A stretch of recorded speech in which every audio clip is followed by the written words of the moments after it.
interdiction shall deprive the offender during the time of his sentence of rights of parental authority or guardianship.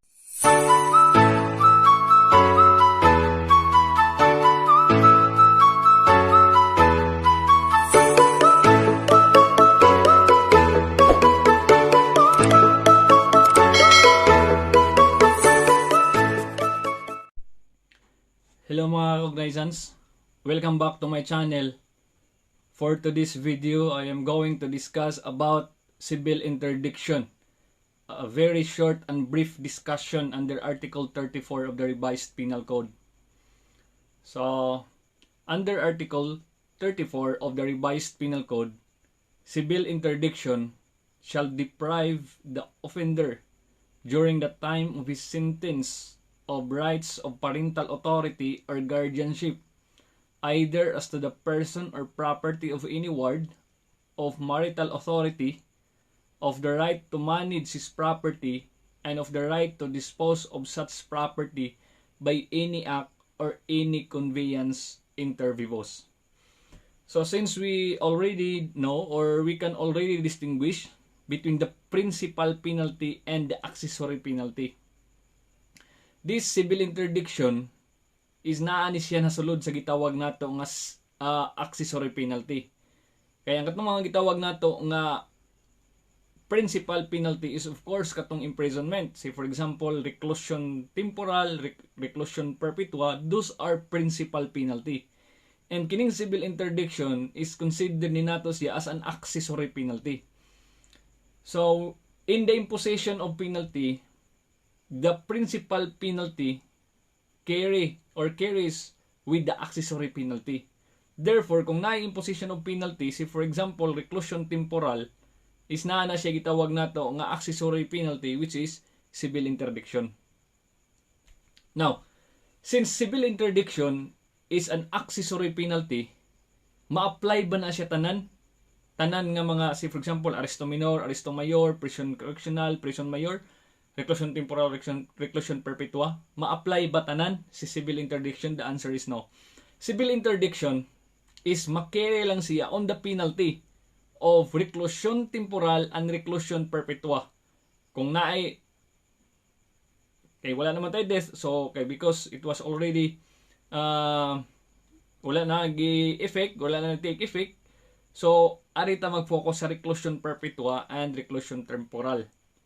Then, kung naay principal penalty, nga kana ang gi-impose, din masulod na to si civil interdiction. Now, what is civil interdiction? So, ako na siyang gibasa ganiha. Unsay gi-deprive?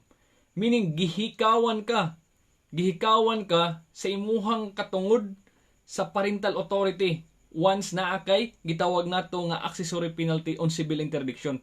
Parental authority, you have the right nga imuhang silbi your obligations and responsibilities as of course as to your children nga na gideprive na because na kay penalty nga civil interdiction or guardianship, either as to the person or property of any ward. So kung naay mga property, dili na ka pwedeng makapanghilabot. Dili na ka pwedeng mag-apil-apil. Why? Because you are or you have the penalty, accessory penalty of civil interdiction.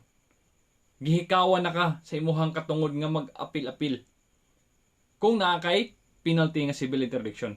Now, alita sa of marital authority, of the right to manage his property. Of course, marital authority is between the obligations and responsibilities as husband and wife.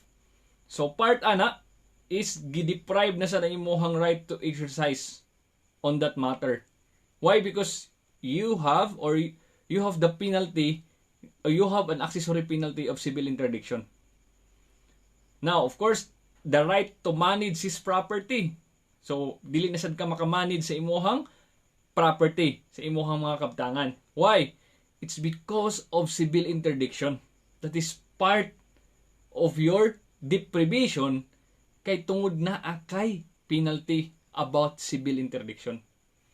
Now, alita sa of the right to dispose of such property by any act or any conveyance inter vivos. So, right to dispose of such property. Of course, pwede man nimo maingon ka i-dispose, ibaligya.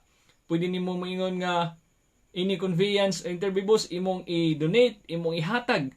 So gihikawan sad kaana nga katungod. You are deprived to do that. Why? Because you are suffering an accessory penalty of civil interdiction. So again, conveyance interbibus pasabot ana niya kung yung tag interbibus meaning during your lifetime. Interbibus man. So meaning lifetime nimo, buhi pa ka. Lifetime nimo, di ka pwede nga magbaligya, di ka pwede nga mag-donate, di ka pwede nga or else imong ihatag or any kinds of disposition or any kinds of conveyance interbibus nga imong himuon is dili siya allowed kung naa kay civil interdiction. Now, pero kung pananglitan, donation mortiscausa, because mortiscausa is different from interbibus, pwede na siyang buhaton. Pwede na i-exercise ni offender nga naa say accessory penalty of civil interdiction. Unsa man na siyang mortiscausa? Ang mortiscausa is of course muna siya gitawag nimo nga kabaliktaran sa interbibus. Interbibus is during his lifetime. Ang mortiscausa is say for example your kanang murag na nakasahinanaling kamatayon nga padung nakamamatay ingana so pwede ka maka-dispose to by donation mortiscausa. So mo na siya nga mag-istorya na ka about deathbed na ka muna siya gitawag na to nga donation mortiscausa. Mortiscausa is different from interbibus. Balik ko na ako because interbibus nag-istorya ka ihang donation during his lifetime. Interbibus is ang kabaliktaran sa imuhang lifetime.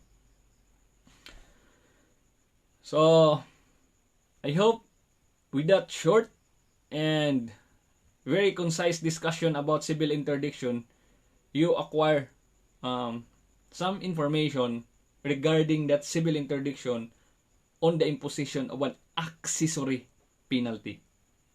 So that's all. Thank you and God bless.